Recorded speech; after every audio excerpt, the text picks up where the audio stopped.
Assalamualaikum warahmatullahi wabarakatuh. Yang terhormat kepada dosen pengampu mata kuliah biokimia, Bapak Haji Saifuddin Rahmatullah MSI, dan kepada teman-teman sekalian. Di sini kami dari kelompok 3 kelas 6A yang beranggotakan saya sendiri, Delia Badria, selaku pemateri kedua, dan ada rekan saya, Audi Nazawa Maifira, sebagai pemateri pertama, kemudian ada Sabrina sebagai pemateri ketiga, dan ada Asri sebagai pemateri keempat. Di sini kami akan menjelaskan terkait materi metabolisme lipid.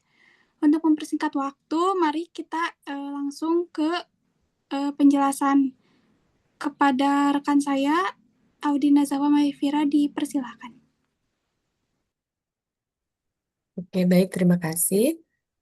Boleh di-share screen?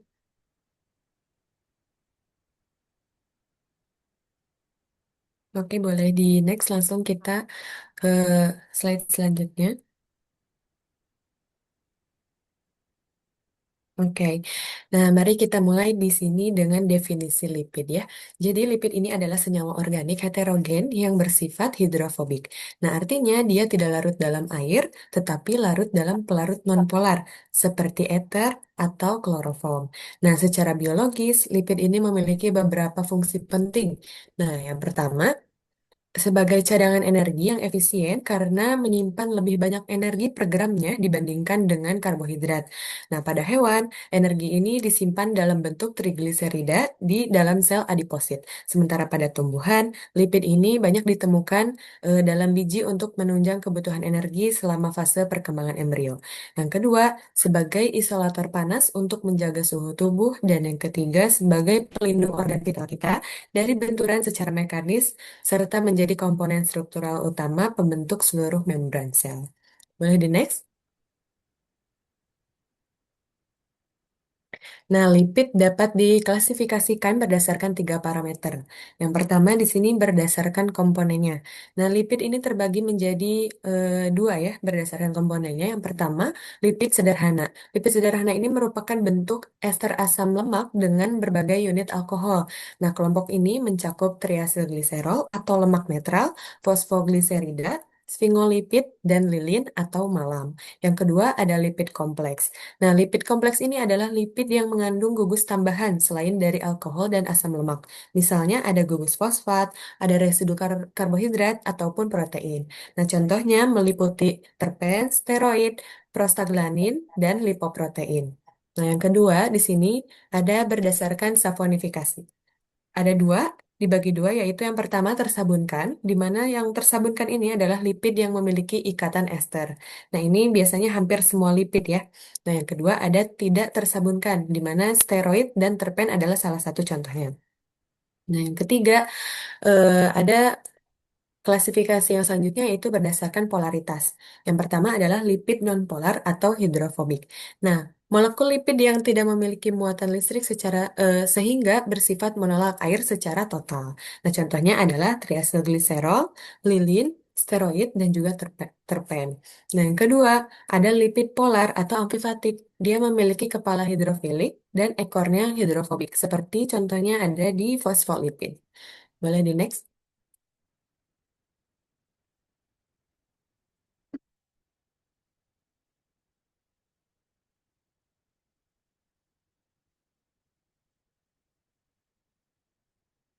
Nah, oke. Kita masuk ke dalam pembahasan jenis lipid ya. Jadi di sini ada unit pembangun utama dari sebagian besar lipid itu adalah asam lemak. Nah, asam lemak ini merupakan asam monokarboksilat yang memiliki rantai panjang. Nah, sebagian besar asam lemak itu mempunyai gugus karboksil atau COOH. Nah, jadi di sini bisa kita lihat juga bahwasanya ada dua macam asam lemak ya. Yang pertama yaitu asam lemak jenuh atau saturated fatty acid, yang mana asam lemak ini dia tidak memiliki sama sekali ikatan rangkap. Nah, yang kedua, asam lemak tak jenuh atau unsaturated fatty acid. Nah, asam lemak ini memiliki satu atau lebih ikatan rangkap. Nah, asam lemak itu mempunyai sifat kimia dan fisik yang khas ya, yaitu amfifatik. Amfifatik itu dia memiliki ujung yang polar, yaitu gugus COH yang tadi.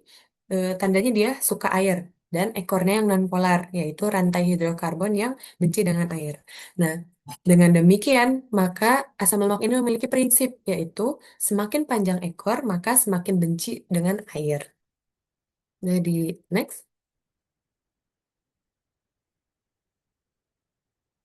Nah, untuk membuktikan prinsip tadi gitu ya, kita bisa di sini melihat contoh ya, contoh sederhana dari dua struktur molekul ya. Eh, yang pertama di sini ada asam kaproat, dia memiliki 6 atom karbon gitu ya, dan kelarutannya 0,4%. Nah, sedangkan asam butirat dia hanya memiliki 4 atom karbon gitu. Jadi, kelarutannya dalam air itu bisa mencapai 5,6%. Nah, hal ini itu akan menunjukkan bahwa semakin panjang rantai karbon yang dimiliki, itu maka semakin rendah kelarutannya di dalam air. Nah, gugus COH itu merupakan ujung polar yang suka air, tetapi rantai karbonnya justru yang panjang yang memiliki sifat hidrofobik. Oke, boleh di next.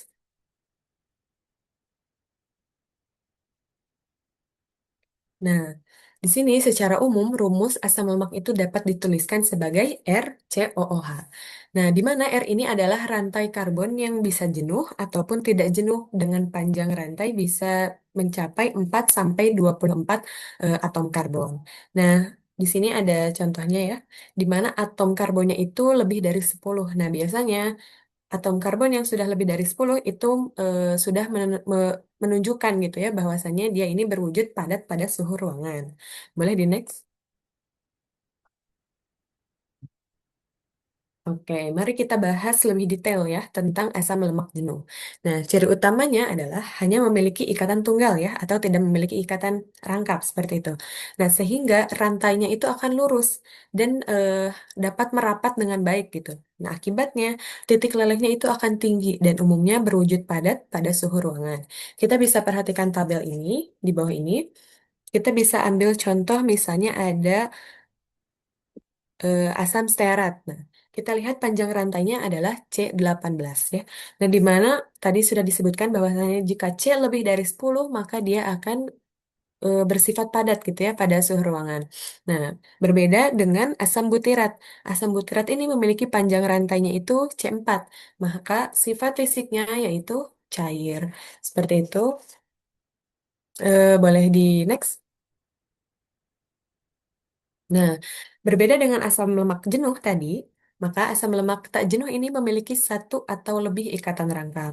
Nah, ikatan rangkap ini yang nantinya akan menciptakan tekukan ya pada rantai karbonnya, sehingga molekul-molekulnya ini tidak bisa rapat. Nah, akibatnya titik lelehnya itu akan rendah dan biasanya berwujud cair pada suhu ruang. Contohnya itu bisa seperti minyak goreng.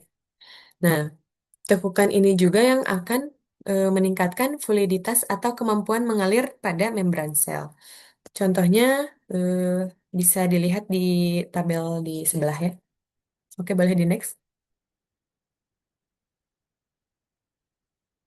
Nah, di sini kita bisa melihat perbedaan struktur ya antara asam lemak jenuh yang lurus dan rapat dengan asam lemak tak jenuh yang memiliki tekukan pada ikatan rangkapnya. Kita lihat pada gambar, di sini fatty acid atau asam lemak itu dia dibuat atau disusun gitu ya dengan dua ya, ada dua komponen. Yang pertama di sini ada gugus karboksil dan ada rantai hidrokarbon. Nah, terus yang ada di dalam kotak ini di bagian atas itu adalah saturated fatty acid atau asam lemak jenuh. Nah, yang mana tadi dia tidak memiliki ikatan rangkap, makanya dia tegak lurus ya, tetap lurus. Sedangkan yang bawah itu unsaturated fatty acid, dia memiliki ikatan rangkap yang bisa dilihat di sini dia ikatan rangkapnya atau position of double bondnya itu ada di atom karbon yang ke-7. Seperti itu. Boleh di next. Nah, adanya ikatan rangkap tadi ya pada asam lemak tak jenuh itu akan memungkinkan terbentuknya isomer geometri. Itu yang sudah kita kenal ada cis dan trans. Nah, kita lihat dulu gambar yang bawah, di mana gambar bawah ini isomer cis ya, atau atom hidrogen yang berada pada sisi yang sama dari ikatan rangkap, sehingga itu akan menghasilkan tekukan. Nah, ini adalah bentuk alami yang biasanya banyak ditemukan gitu ya di alam, dan dia juga baik untuk kesehatan. Contohnya ada asam oleat cis. Nah, untuk yang gambar yang di atas itu adalah isomer trans atau atom hidrogennya yang berseberangan sehingga rantainya akan tetap lurus seperti bentuk asam lemak jenuh ya. Nah, contohnya di sini ada asam elaida trans. Nah, lemak trans ini biasanya terbentuk selama proses hidrogenasi dalam industri makanan atau pengerasan minyak alami gitu ya menjadi margarin, dan biasanya dikenal berbahaya bagi kesehatan karena dapat meningkatkan risiko penyakit jantung. Nah, asam lemak tak jenuh yang terdapat di alam itu pada umumnya berisomer cis. Boleh kita lanjut? Nah, selanjutnya kita masuk ke jenis lipid yang berikutnya ya, yaitu gliserida. Nah, gliserida ini adalah ester antara asam lemak dengan gliserol. Nah, yang paling utama adalah triasil gliserol atau bisa disebut juga sebagai TAG. Nah, TAG ini adalah ester gliserol dengan tiga rantai asam lemak, yang mana fungsi dasar dari gliserida netral adalah sebagai simpanan energi yang biasanya berupa lemak atau minyak. Nah, setiap gliserol itu mungkin berikatan dengan satu, dua, atau tiga asam lemak yang tidak harus sama. Nah, jika gliserol ini berikatan dengan satu asam lemak, itu disebut monogliserida. Jika berikatan dengan dua asam lemak, itu disebut digliserida. Dan jika berikatan dengan tiga asam lemak, dinamakan trigliserida. Makanya, gambar yang disajikan di sini disebut sebagai trigliserida karena dia mengikat tiga asam lemak. Seperti itu. Nah, inilah bentuk utama penyimpanan energi di dalam jaringan adiposa atau lemak tubuh kita. Ketika kita kelebihan energi, itu tubuh akan mengubahnya menjadi TAG untuk disimpan. Nah, trigliserida ini dihasilkan dalam jaringan adiposa dan hati. Sementara itu dapat muncul di jantung, otak, otot, rangka, dan ginjal. Boleh di next? Nah, selanjutnya di sini masuk ke jenis gliserida kedua, yaitu fosfogliserida atau fosfolipid. Nah, lipid ini dapat mengandung gugus fosfat, di mana lemak ini juga termodifikasi ketika fosfat mengganti salah satu rantai asam lemak.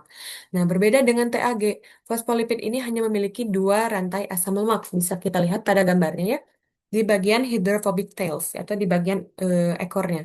Di sini dia mengikat dua asam lemak gitu. Yang satu yang tadi lurus berarti dia asam lemak eh, jenuh, sedangkan yang bengkok ini asam lemak tak jenuh. Nah, dan sebagai gantinya pada atom karbon ketiga, gliserol terikat gugus fosfat yang terikat pada suatu alkohol yang mengandung nitrogen. Kita bisa lihat di bagian hydrophobic head atau di bagian kepalanya, itu ada gliserol dan fosfat. Nah, kita lihat pada atom ketiga dari gliserol, dia mengikat gugus fosfat. Seperti itu. Nah, sifat amfifatik inilah yang membuat fosfolipid menjadi komponen esensial penyusun membran sel karena dapat membentuk lapisan ganda atau yang biasa disebut sebagai lipid bilayer. Nah, selain itu juga berfungsi sebagai agen emulsi. Nah, pada hewan dan manusia, fosfolipid ini terdapat pada telur, otak, ada hati, ginjal, paru-paru, jantung. Nah, sedangkan pada tumbuhan, fosfolipid ini terdapat pada kedelai. Nah, contoh fosfolipid ini sangat banyak ya, dan biasanya digunakan sebagai emulgator atau pengemulsi pada industri susu. Oke, boleh di next. Nah, karena lipid ini tidak larut dalam air, untuk diangkut dalam darah kita gitu ya, karena darah kita ini bersifat aqueous gitu ya, jadi lipid ini harus berikatan dengan protein yang nantinya akan membentuk lipoprotein. Jadi lipoprotein ini merupakan gabungan antara lipid dengan protein yang spesifik gitu ya, nama proteinnya yaitu apoprotein. Nah, apoprotein ini berfungsi sebagai kendaraan untuk mengangkut lemak yang tidak larut dalam air melalui aliran darah. Nah, berdasarkan densitasnya, di sini ada empat jenis utama. Yang pertama ada kilomikron ya. Nah, kilomikron ini memiliki densitas yang paling rendah dan ukurannya yang paling besar. Nah, kilomikron ini berfungsi membawa trigliserida hasil pencernaan dari usus halus itu menuju ke jaringan tubuh melalui sistem limpa. Yang kedua ada VLDL atau Very Low Density Lipoprotein. Nah, ini diproduksi oleh hati untuk mengangkut trigliserida internal atau endogen menuju jaringan perifer seperti otot dan jaringan lemak. Yang ketiga ada LDL atau Low Density Lipoprotein. Nah, ini biasanya seringnya disebut sebagai kolesterol jahat. Nah, ini adalah merupakan hasil metabolisme VLDL yang berfungsi menghantarkan kolesterol ke sel-sel tubuh. Nah, jika berlebihan, ini bisa menumpuk di pembuluh darah dan menyebabkan berbagai penyakit seperti itu. Dan selanjutnya yang keempat ada HDL atau High Density Lipoprotein. Nah, yang poin keempat ini biasanya sering disebut sebagai kolesterol baik, yang mana berfungsi untuk mengumpulkan kelebihan kolesterol dari jaringan dan pembuluh darah untuk dibawa ke hati atau transportasi kolesterol terbalik. Oke, boleh di next. Oke, untuk gambar yang kanan itu metabolisme kolesterol itu yang menunjukkan tadi ya fungsi dari kilomikron, VLDL, LDL, dan HDL. Jadi maksud dari lemak itu akan dibawa kemana? Itu untuk gambarnya sebelah kanan. Nah, untuk struktur yang sebelah kiri ya, secara struktur lipoprotein ini berbentuk seperti bola. Jadi di bagian intinya dia berisi lipid hidrofobik yaitu trigliserida dan ester kolesterol. Nah, sedangkan di bagian luarnya itu dia diselubungi oleh lapisan fosfolipid, kolesterol bebas, dan protein yang disebut apolipoprotein. Nah, susunan ini memungkinkan lipoprotein akan larut dan bergerak bebas di dalam plasma darah. Oke, selanjutnya.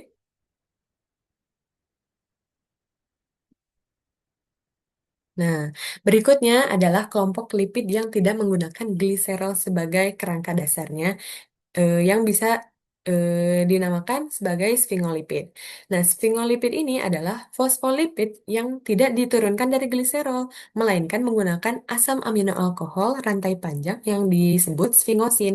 Jadi, kalau misalnya kebanyakan lipid-lipid yang lain itu menggunakan kerangka dasarnya menggunakan gliserol, berbeda dengan sfingolipid. Sfingolipid ini kerangka dasarnya itu dia menggunakan amino alkohol rantai panjang yang disebut sebagai sfingosin.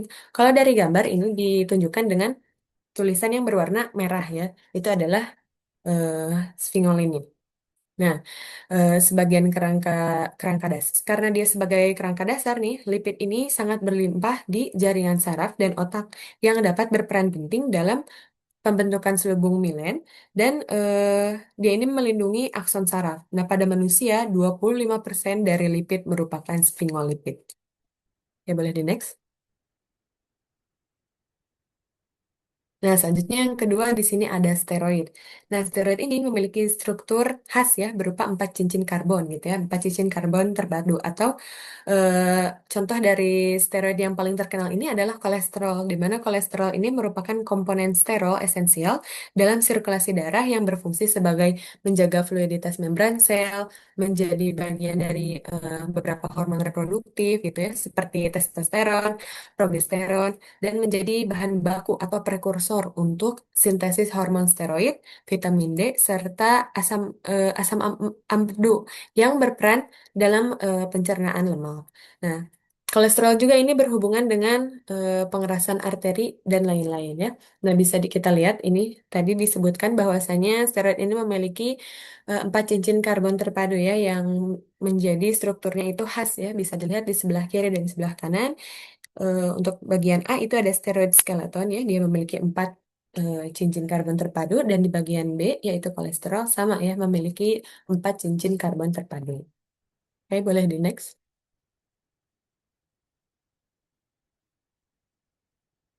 Oke, nah yang terakhir dari jenis lipid yang eh, kompleks gitu ya, di sini ada malam atau lilin ya. Nah, malam adalah ester dari asam lemak rantai panjang dengan alkohol rantai panjang. Nah, sifatnya sangat kedap air dan memiliki titik leleh yang tinggi. Malam ini tidak larut dalam air dan sulit dihidrolisis ya, karena tadi kedap air.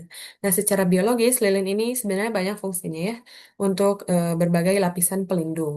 Nah, bisa kita lihat tadi disebutkan bahwasannya malam ini adalah eh, ester dari asam lemak rantai panjang dengan alkohol rantai panjang. Di sini di sebelah kiri ada fatty acid atau asam lemak rantai panjang yang berikatan langsung dengan alkohol rantai panjang. Boleh di next. Nah, setelah memahami jenis-jenis lipid tadi, kita akan masuk ke inti materi, yaitu metabolisme lipid. Jadi, metabolisme lipid ini adalah proses dinamis yang akan melibatkan penguraian dan pembentukan lemak untuk memenuhi kebutuhan fisiologis tubuh. Nah, mengingat sifat lipid yang hidrofobik di lingkungan tubuh yang aquos, maka diperlukan koordinasi jalur biokimia yang sistematis. Nah, eh, di sini kita metabolisme lipid ini terbagi menjadi dua arah ya. Yang pertama ada katabolisme dan anabolisme. Nah, katabolisme ini adalah proses penguraian lipid untuk menghasilkan energi dalam bentuk ATP. Biasanya melibatkan pencernaan, penyerapan, dan transport lemak, beta oksidasi asam lemak. Namun pada presentasi kali ini kami akan lebih fokus membahas sisi anabolisme atau biosintesis lipid sebagai landasan teoritis mengenai proses pembentukan asam lemak dan jaringan penyimpanan energi dalam tubuh. Oke, boleh di next.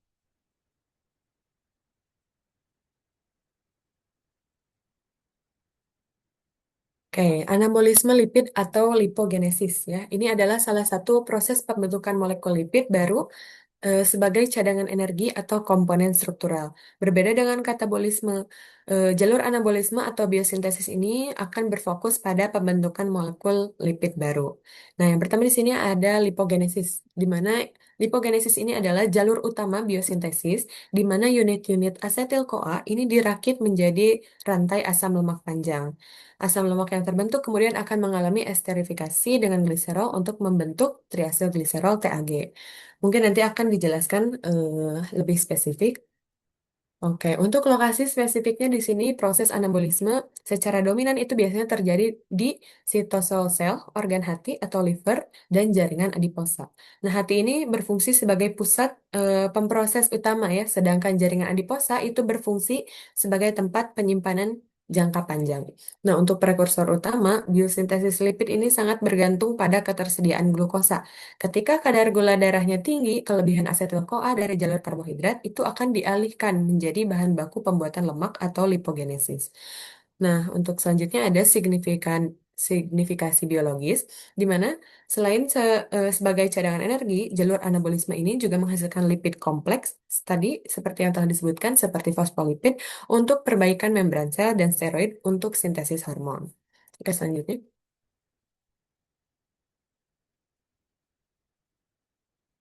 Nah, pada slide sebelumnya kita telah membahas bahwa prekursor utama untuk biosintesis lipid adalah asetil-CoA. Dan proses ini sangat bergantung pada ketersediaan glukosa. Nah, diagram alir ini yang akan menjelaskan secara visualnya gitu. Jadi, kesimpulan dari diagram ini menunjukkan dengan jelas bahwa kelebihan glukosa dalam darah itu akan memicu serangkaian proses yang mengarah pada pembentukan asam lemak oleh FAS. FAS itu adalah suatu kompleks enzim atau fatty acid synthesis. Nah, dan kolesterol melalui jalur mevalonat. Nah, di dalam sitoplasma. Nah, inilah inti dari proses lipogenesis yang terjadi di hati dan di jaringan adiposa. Dan di next. Oke, karena tadi sudah mengenal eh, secara mendasar mengenai metabolisme lipid, mungkin selanjutnya ada materi mengenai biosintesis asam lemak yang akan dijelaskan oleh rekan saya kepada Delia, dipersilahkan.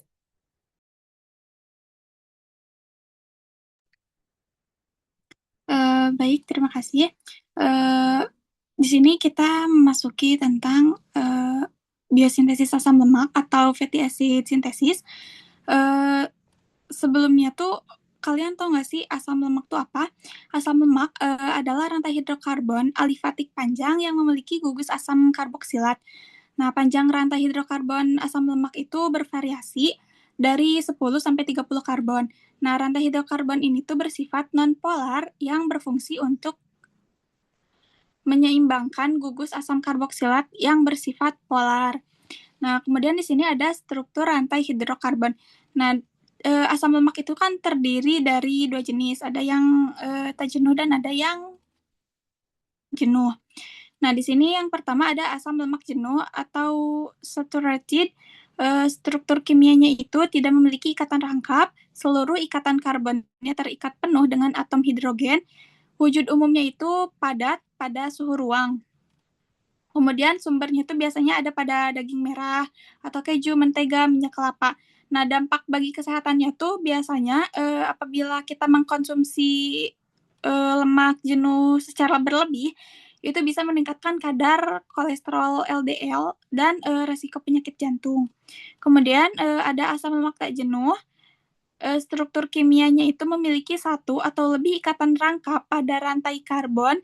Biasanya wujudnya tuh cair pada suhu ruang. Sumbernya tuh bisa dari minyak zaitun atau alpukat, kacang-kacangan, kayak gitu. Nah, dampak bagi kesehatannya tuh bisa menurunkan si LDL tadi, terus bisa meningkatkan HDL, kemudian baik untuk jantung dan pembuluh darah.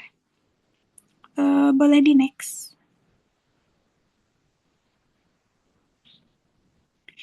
Nah, di sini ada proses pada tahapan biosintesis asam lemak. Yang pertama ada produksi asetil koenzim A sitoplasma. Asetil koenzim A ini untuk sintesis lemak diproduksi di mitokondria dari oksidasi pirufat, tetapi tidak bisa menembus membran menuju sitosol tempat sintesis itu terjadi. Nah, solusinya tuh bisa dengan menggunakan sistem ulang-alik atau shuttle atau siklus gugus asetil. Nah, proses di mitokondrianya itu si asetil koenzim A ditambah oksaloasetat dan H2O akan menghasilkan sitrat dan koenzim A, kemudian hidrogen dengan dikatalisis oleh enzim sitrat sintase. Kemudian sitrat keluar dari mitokondria menuju sitosol. Nah, kemudian proses di sitosolnya itu sitrat kemudian dipecah kembali di sitosol. Sitrat ditambah ATP ditambah koenzim A kemudian akan menghasilkan asetil koenzim A dan ADP, kemudian pi dan oksaloasetat. Kemudian dikatalisis oleh enzim sitrat liase atau pemecah sitrat. Kemudian siklus oksaloasetat atau siklus penyempurnaan ini tuh oksaloasetat itu tidak bisa kembali langsung ke mitokondria. Kemudian oksaloasetat itu akan berubah menjadi malat oleh malat di dehidrogenis. Kemudian malat akan masuk kembali ke si mitokondria. Nah, di mitokondria malat ini akan dioksidasi kembali menjadi oksaloasetat agar siap untuk memulai siklus baru.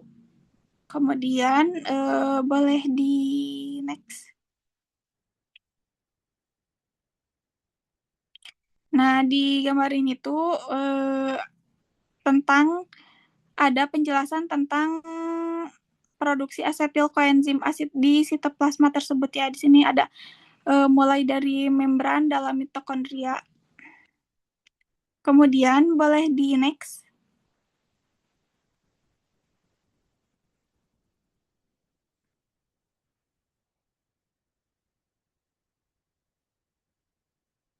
Boleh di next.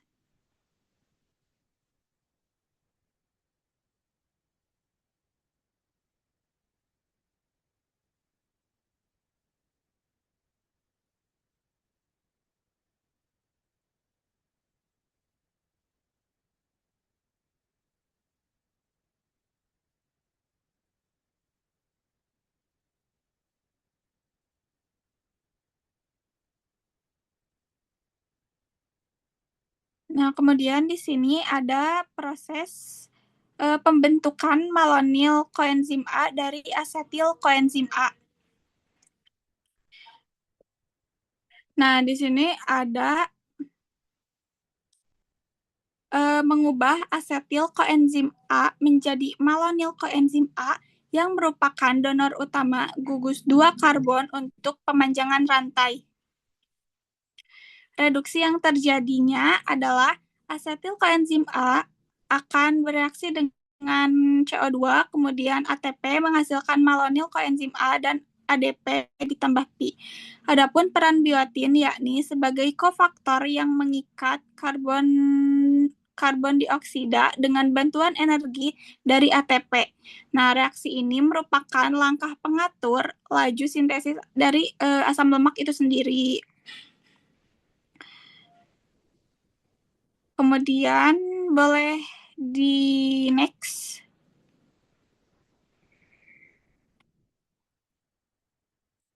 Nah, di sini ada pembentukan malonyl koenzim A dari asetil koenzim A.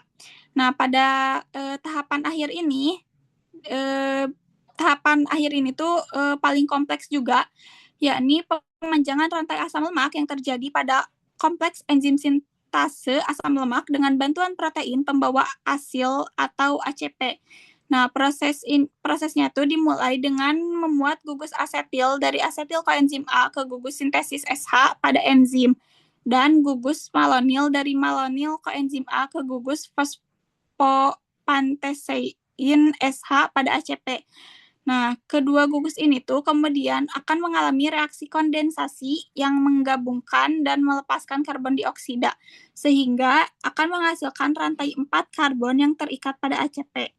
Nah, rantai baru ini kemudian akan memasuki siklus reduksi yang terdiri dari 3 langkah berurutan.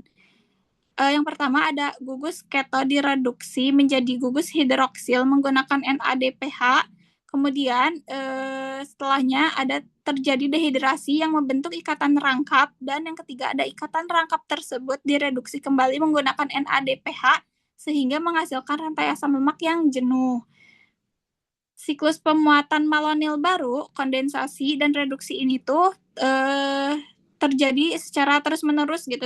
Setiap putaran tuh menambah 2 atom karbon baru ke rantai yang sedang tumbuh, hingga akhirnya tercapai panjang 16 atom karbon membentuk karbon palmitat. Pada titik ini, rantai palmitoyl dilepaskan dari kompleks enzim oleh aktivitas hidrolitik sebagai produk akhir biosintesis. Kemudian boleh di next.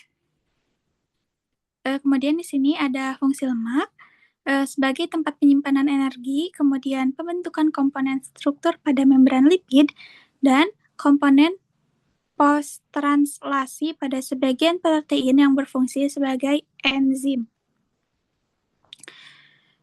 Biasanya lemak atau turunannya dapat berikatan secara kovalen dengan protein setelah proses sintesis protein. Nah, proses ini tuh disebut lipidasi. Contoh prosesnya itu ada penambahan rantai asam lemak seperti miristat atau palmitat ke protein. Kemudian fungsi bagi enzim atau protein ini tuh biasanya untuk membantu menambatkan protein ke membran sel sehingga protein dapat berada di lokasi yang tepat untuk menjalankan fungsinya. Kemudian fungsi enzimnya itu pada beberapa protein yang berfungsi sebagai enzim, modifikasi ini tuh penting untuk aktivitas katalitiknya atau untuk mengarahkan ke substrat yang tepat.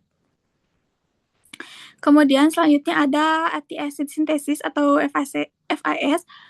Di dalam organisme lemak disintesis oleh mesin molekul yang sangat mengagumkan, yaitu enzim fatty acid sintesis.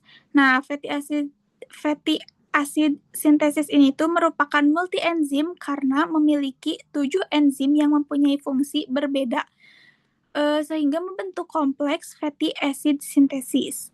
Boleh dilanjut.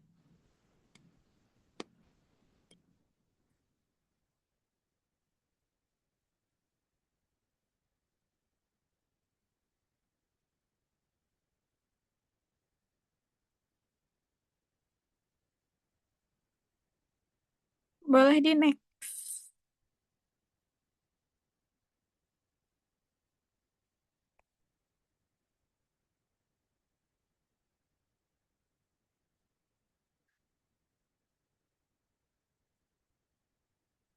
Nah, di sini tuh ada tadi kan fatty acid sintesis tuh dibagi dalam 7 macam ya. Nah, di sini tuh ada jenis-jenis pembagiannya gitu. Ada acyl carrier protein atau ACP, ada acetyl coenzim A, ACP transacetlase atau AT, terus ada KS, MT, KR, HDER. Nah, di sini tuh dari ketujuh enzim ini tuh mempunyai fungsi yang berbeda-beda gitu. Nah, kalau buat ACP itu kan membawa gugus asil melalui ikatan tioester. Kemudian untuk AT itu mentransfer gugus asil dari koenzim A menuju KS. Kemudian KS itu melanjutkan reaksi kondensasi melanil dari koenzim A. Kemudian ada eh malo malon malonil koenzim AACP untuk mentransfer malonil dari koenzim A ke ACP. Kemudian ada KR atau ketoasil ACP. Ini tuh untuk mereduksi gugus beta keton menjadi beta hidroksi. Kemudian ada hidroksesil ACP untuk menghilangkan air dari beta hidroksi ACP. Kemudian ada enoil ACP untuk mereduksi ikatan rangkap membentuk asil ACP yang bersifatnya itu jenuh. Nah, ketujuh enzim yang membangun kompleks fatty acid synthesis ini tuh memiliki sistem arsitektur molekul yang berbeda-beda gitu. Pada masing-masing dikode oleh gen yang berbeda sehingga terdiri dari 7 polipeptida yang mempunyai 7 aktivitas katalis. Nah, pada jamur dan ragi, enzim fatty acid synthesis ini tuh terdiri atas 2 polipeptida terpisah yang memiliki 7 aktivitas katalis.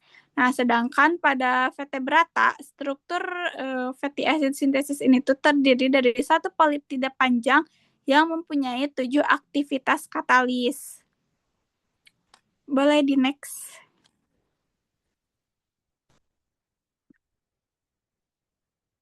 Nah, di sini ada struktur dari enzim fatty acid synthesis ini. Berdasarkan struktur enzimnya, maka fatty acid synthesis ini tuh diklasifikasikan menjadi 2 sistem gitu. Yang pertama ada fatty acid synthesis tipe 1. Biasanya karakter strukturnya itu tuh merupakan rantai polipeptida tunggal atau ganda yang sangat panjang dan multifungsi. Nah, semua aktivitas enzimatik yang diperlukan untuk sintesis asam lemak itu tergabung dalam satu atau dua molekul protein raksasa. Jumlah aktivitasnya itu memiliki 7 domain dengan aktivitas enzim yang berbeda dalam satu kesatuan. Nah, keuntungan strukturnya itu efisien karena substrat dapat langsung berpindah dari satu domain ke domain lain tanpa perlu berdifusi jauh. Lokasinya tuh biasanya ada di organisme kayak hewan, di vertebrata atau fungi gitu ya, jamur, ragi. Nah, terus yang fatty acid tipe 2-nya itu biasanya karakteristiknya itu enzim-enzim terdiri dari polipeptida yang terpisah-pisah. Nah, setiap aktivitas enzimatik dikode dan dihasilkan sebagai protein yang berdiri sendiri atau diskrit dan dapat dipisahkan. Nah, sistem modularnya itu berbeda dengan tipe 1 yang merupakan kompleks raksasa. Nah, tipe 2 ini tuh merupakan kompleks enzim individual yang bekerja secara berurutan gitu. Lokasinya tuh biasanya ada di bakteri gitu. Contohnya tuh misalkan di bakteri E. coli, kemudian ada di tumbuhan. Uh, Boleh di next.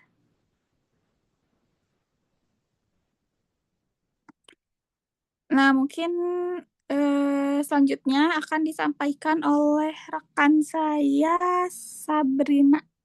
Terima kasih kepada Delia. Selanjutnya, kita akan membahas mengenai gliserida.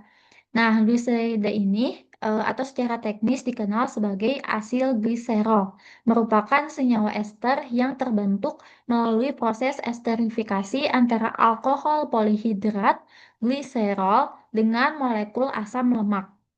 Nah, gliserida ini dibagi menjadi 3 kelompok. Yang pertama ada monogliserida yang memiliki satu rantai asam lemak.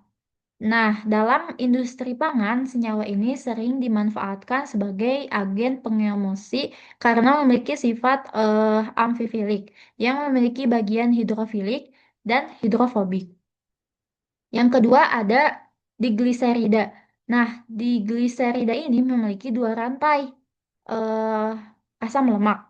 Senyawa ini berperan penting sebagai molekul pemberi sinyal dalam jalur metabolisme seluler.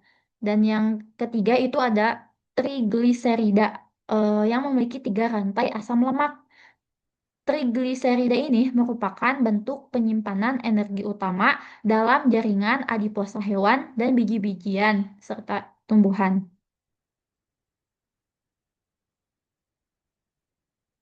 Nah, kemudian eh, tadi kan gliserida itu terdiri dari 3 kelompok. Nah, salah satunya itu ada trigliserida. Nah, trigliserida ini merupakan bentuk utama penyimpanan energi jangka panjang di dalam sel lemak atau adiposit eh, yang akan dimetabolisme oleh tubuh saat cadangan glukosa mulai habis atau menipis. Selain sebagai cadangan energi, lipid ini juga berfungsi sebagai isolator termal yang krusial untuk melindungi organ vital dari benturan mekanisme maupun perubahan suhu. Nah, teman-teman bisa lihat di sini ada struktur trigliserol. Nah, trigliserol ini mengikat 3 asam lemak. Selanjutnya ada fungsi trigliserol. Nah, fungsi utama dari trigliserida ini adalah organisme sebagai gudang penyimpanan energi jangka panjang yang efisien dibandingkan dengan karbohidrat. Nah, trigliserida ini menyimpan energi lebih banyak per satuan berat, sehingga menjadi sumber bahan bakar metabolisme utama saat tubuh mengalami eh, lonjakan turun glukosa. Nah, energi ini dilepaskan melalui proses oksidasi asam lemak ketika sel membutuhkan ATP.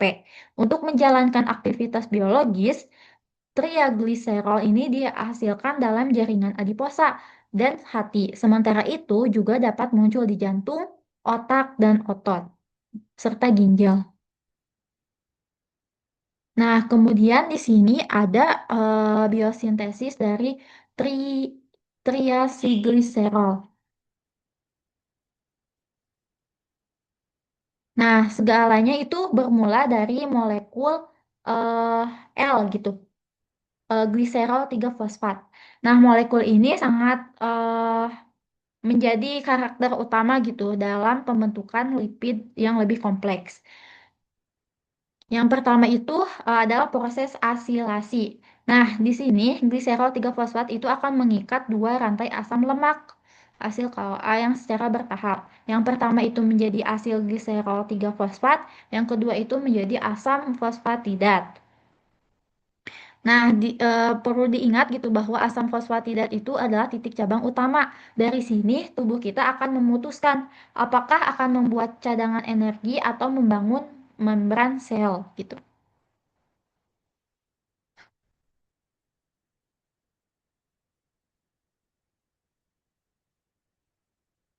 Nah, kalau misalkan tubuh kita lagi kelebihan energi dan mau disimpan, maka jalur kanan yang diambil, gugus fosfatnya dibuang, lalu ditempel lagi satu asam lemak terakhir. Jadilah triacylglycerol atau TAG. Inilah lemak yang akan disimpan di perut atau lengan kita sebagai cadangan tenaga. Selanjutnya itu ada eh, pilihan kedua yaitu ke bawah. Jadi dinding sel fosfolipid. Tapi kalau tubuh kita lagi butuh membangun sel baru atau memperbaiki sel yang rusak, jalurnya itu ke bawah. Asam fosfatida tadi diubah menjadi fosfolipid. Contohnya ada fosfatidilkolin dan dan teman-temannya. Mereka inilah yang bertugas membentuk kulit atau membran sel kita supaya selnya itu tidak pecah.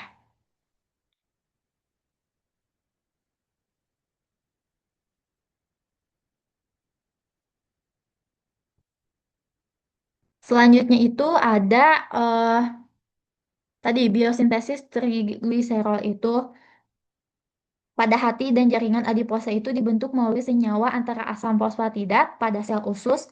Triacylglycerol berasal dari 2 monoasilgliserol. Dan jaringan adiposa tidak memiliki gliserol kinase sehingga tidak bisa menggunakan gliserol yang dihasilkan oleh LPL atau lipoprotein lipase. Nah, kemudian insulin itu merangsang pembentukan LPL dan metabolisme glukosa menjadi asam lemak dalam jaringan adiposa. Kemudian disimpan dalam jaringan lemak untuk ditransfer dalam lipoprotein. untuk dikeluarkan dalam air, susu pada masa laktasi. Nah, kemudian ada fosfogliserida. Nah, apa itu fosfogliserida? Fosfogliserida itu merupakan molekul-molekul yang tersusun secara teratur dalam lapisan ganda atau bilayer. Nah, memberikan struktur dan mengatur lalu lintas zat yang masuk dan keluar dari sel. Molekul ini bersifat amfipatik, artinya ia memiliki bagian yang suka air, hidrofilik, dan bagian yang benci air, itu hidrofobik. Nah, teman-teman bisa lihat di sini ada gambar fosfolipid. Nah, kalau yang oranye ini adalah kolesterol. Nah, kemudian ciri-ciri dari fosfolipid. Yang pertama itu bagian kepala. Yang ini. Nah, ini bersifat polar. Bagian ini memiliki muatan listrik sehingga bersifat hidrofilik, yaitu suka air dan berinteraksi dengan lingkungan berair di dalam atau di luar sel. Nah, kemudian ada bagian ekor. Nah, bagian ekor ini bersifat nonpolar. Bagian ini terdiri dari lantai hidrokarbon panjang yang tidak bermuatan, sehingga bersifat hidrofobik. Hidrofobik itu merupakan takut air gitu dan cenderung menjauhi molekul air. Nah, di sini ada lapisan fosfolipid gitu. Kalau ditumpuk menjadi seperti ini. Nah, kemudian ada biosintesis dari fosfogliserida. Nah, di sini dimulai dari reduksi DHAP menjadi G3P. Proses dimulai di sitasol, dihidroksiaseton fosfat DHAP yang berasal dari jalur glikolisis, dikonversi menjadi gliserol 3 fosfat atau G3P. Reaksi ini dikatalis oleh enzim gliserol 3 fosfat dehidrogenase dan membutuhkan NADH sebagai agen pereduksi. Nah, G3P inilah yang menjadi bahan baku utama dalam kerangka lipid. Nah, kemudian tahap selanjutnya adalah asilasi, yaitu pembentukan asam fosfatidat. Dua rantai asam lemak R dalam bentuk asil koenzim A ditambahkan ke molekul G3P satu persatu oleh enzim asil transferase. Kemudian tahap selanjutnya adalah reaksi dengan CTP. Asam fosfatidat bereaksi dengan sitosin trifosfat. Reaksi ini melepaskan dua gugus fosfat dalam bentuk pirofosfat atau PPI yang menghasilkan CDP di asil gliserol.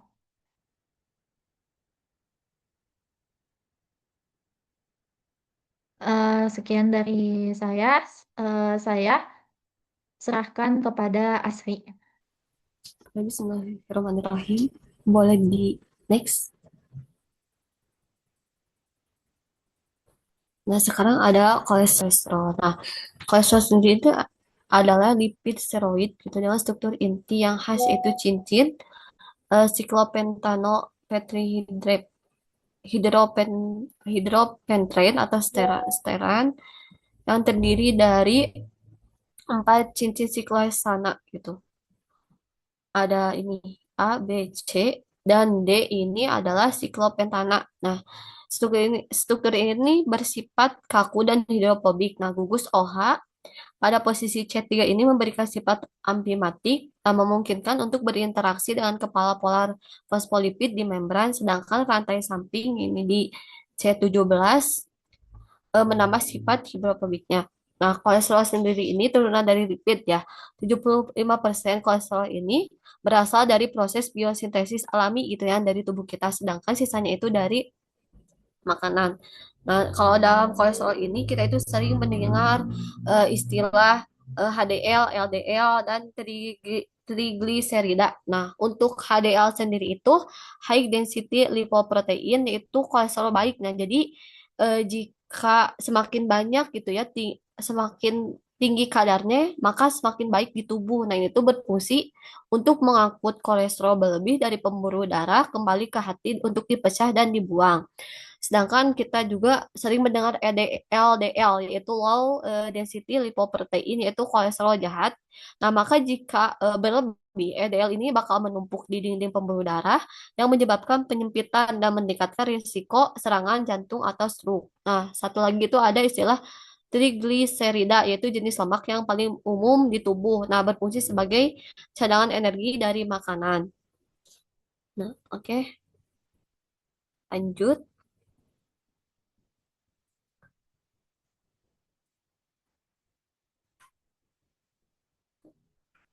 Nah, kemudian ada biosintesis kolesterol. Nah, yang pertama ini, biosintesis kolesterol ini ada 4 tahapan ya. Yang pertama itu ada pembentukan mevalonat dari asetil koenzim A. Nah, proses ini tuh diawali dengan kondensasi 2 asetil koenzim A, yang kemudian itu membentuk asetoasetil koenzim A dengan bantuan enzim teolase dan koenzim A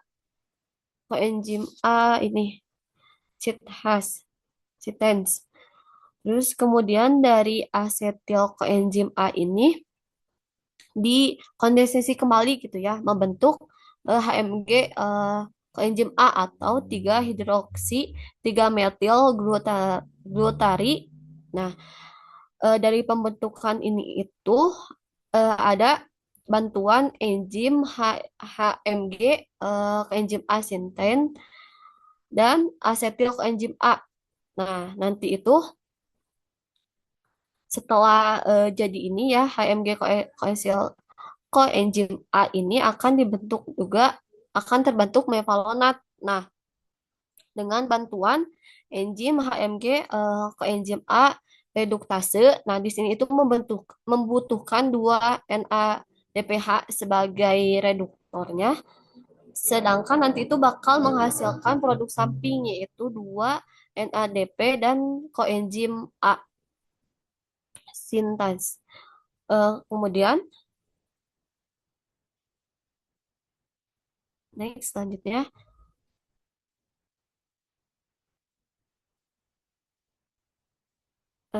kembali.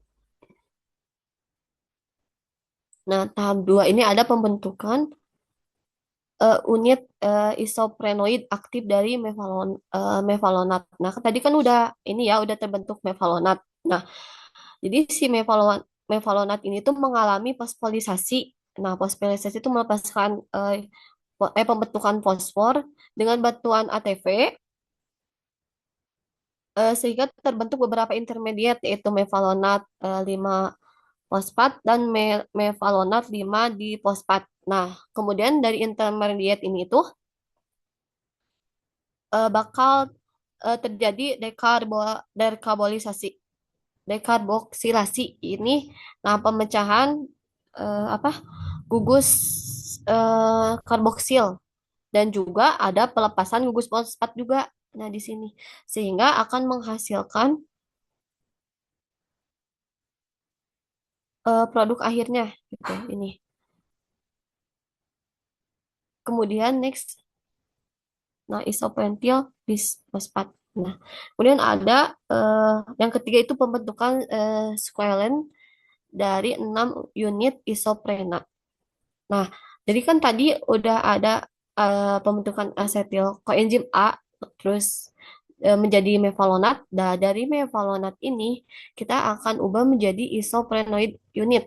Nah, di sini itu ada 6 kali isoprenoid. Jadi isi isoprenoid ini ada 6 menjadi squalene. Ini. Udah, selanjutnya. Nah, yang terakhir ini ada siklisasi squalene menjadi lanosterol dan demosterol, kemudian menjadi kolesterol. Nah, tadi ini kan udah terbentuk squalene dalam apa tahap yang sebelumnya. Nah, jadi siklisasi squalene ini dengan bantuan enzim squalene ini epoksid. Nah, ini tuh akan membentuk lanosterol dan densimetal.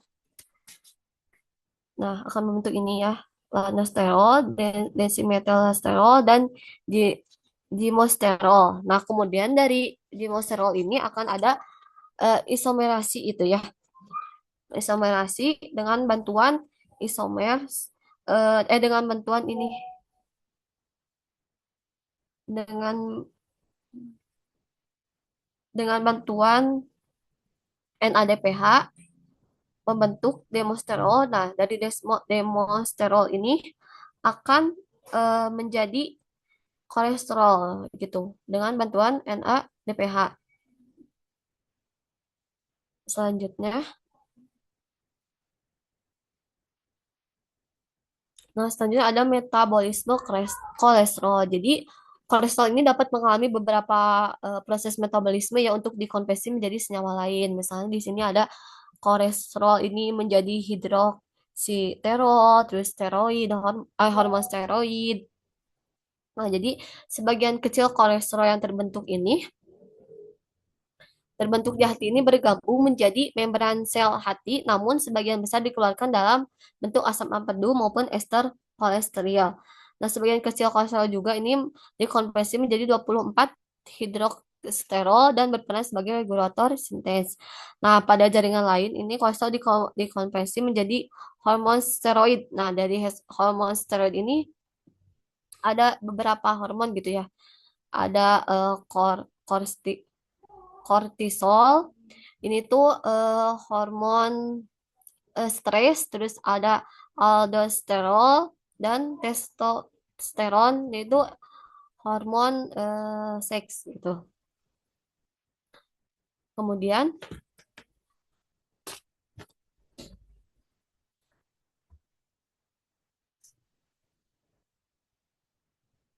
nah, jadi manfaat kolesterol sendiri kolesterol itu sebagai komponen utama membran sel, yaitu menjaga fluiditas, terus juga sebagai prekursor hormon steroid, juga prekursor asam ampedu dan prekursor vitamin D gitu. Kayak kita ketahui kalau vitamin D itu terbentuk dari kulit ya, dari kolesterol yang ada di kulit dengan bantuan sinar matahari. Nah, terus ketika kita kekurangan kolesterol ini akan menyebabkan gangguan sistem hormon steroid gitu ya. Terus juga akan ada penurunan produksi vitamin D, ada gangguan struktur membrana sel dengan masalah penyerapan lemak lainnya. Nah, tetapi kelebihan kolesterol juga tidak baik karena dapat terjadi penyakit yaitu hiperkolesterolemia, terus aterosklerosis atau penumpukan plak di pembuluh darah serta penyakit jantung dan stroke. Kemudian selanjutnya, ada regulasi regulasi kolesterol. Nah, regulasi sintesis kolesterol ini terjadi pada enzim HMG. Kalau enzim A reduktase. Produksi kolesterol ini diregulasi oleh konsentrasi intraseluler melalui ketersediaan ATP dan hormon insulin. Nah, jika insulinnya banyak, itu eh,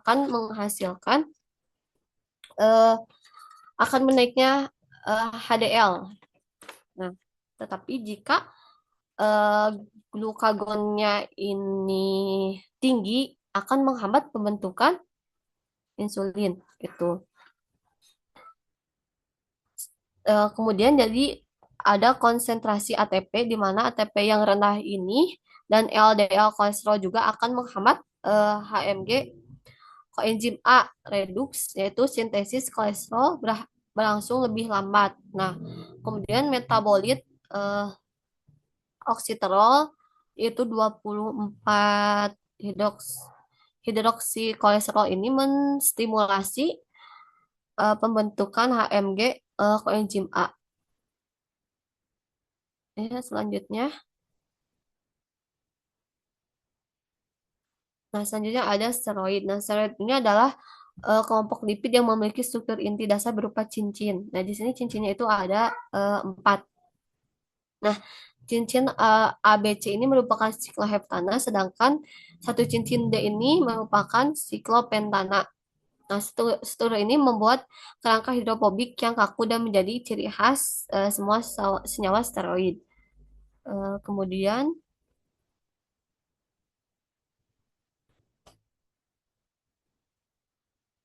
kemudian ada biosintesis steroid. Nah, di sini kan warnanya itu beda-beda. Nah, jadi warna ini tuh melambangkan jalur pembentukan. Misalnya di warna orange. Nah, warna orange ini atau coklat ya. Ini itu pembentukan hormon progesterol, sedangkan yang ungu itu pembentukan androkolesterol, yang hijau itu enzim mikrose dan mitokondria. Nah, ini hijau ini merupakan enzim mikrosal, sedangkan yang merah ini mitokondria.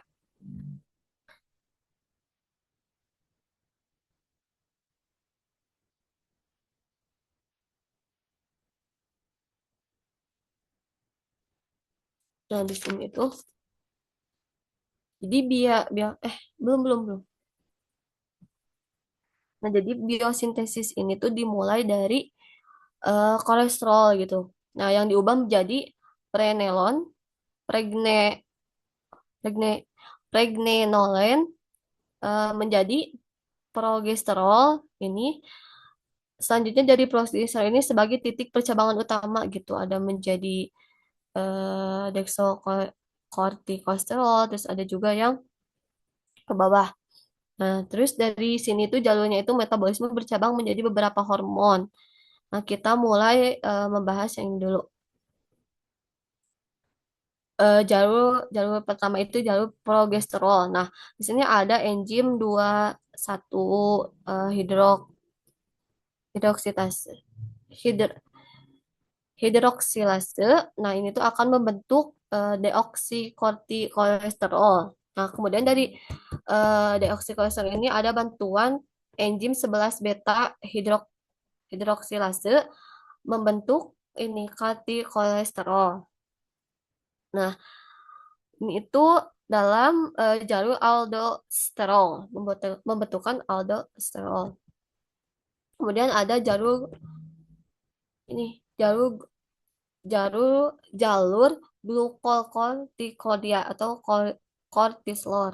Nah, ini yang ini. Nah, ini tuh dimulai dari progesterol dengan bantuan enzim 17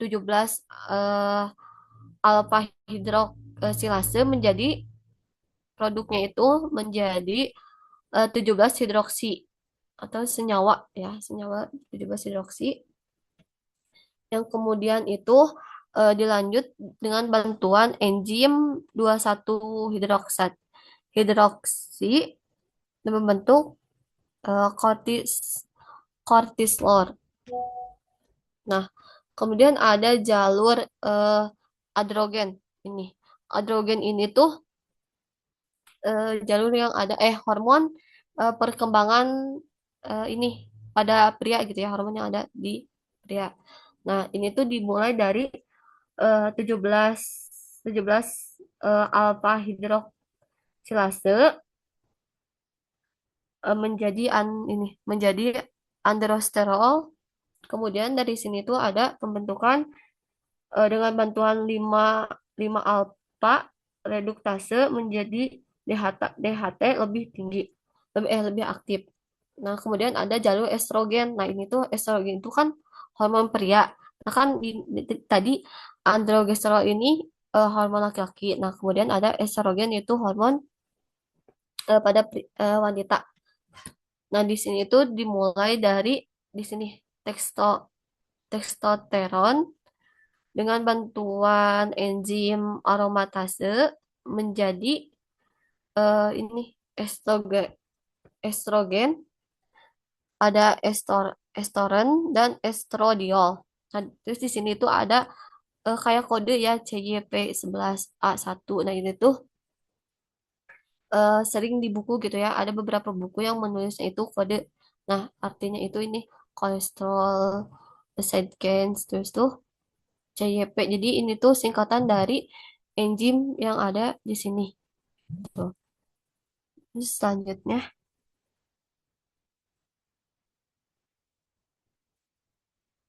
nah, steroid ini juga bermanfaat gitu ya sebagai untuk mengatur metabolisme atau kortisol, terus juga mengatur kesetimbangan air dan elektrolit, yaitu yang terjadi pada aldosteron. Kemudian mengatur fungsi reproduksi yang ada di estrogen, testosteron, dan progesteron. Nah, estrogen ini kan ada yang dari hormon perempuan, sedangkan progesteron ini ada dari laki-laki. Terus mengatur respon imun dan stres. Karena tadi kan steroid ini bermacam-macam gitu ya. Terus ada juga kalau kekurangan steroid itu akan menyebabkan gangguan hormon, misalnya insufisiensi adrenal, terus juga ada kelelahan, lemah, terus gangguan reproduksi dan ketidaksetimbangan elektrolit. Tetapi jika kelebihan juga tidak baik karena akan menyebabkan sindrom Cushing, yaitu kelebihan kortisol, terus hipertensi, gangguan metabolisme, gangguan hormonal, misalnya virilisasi atau femisasi abnormal.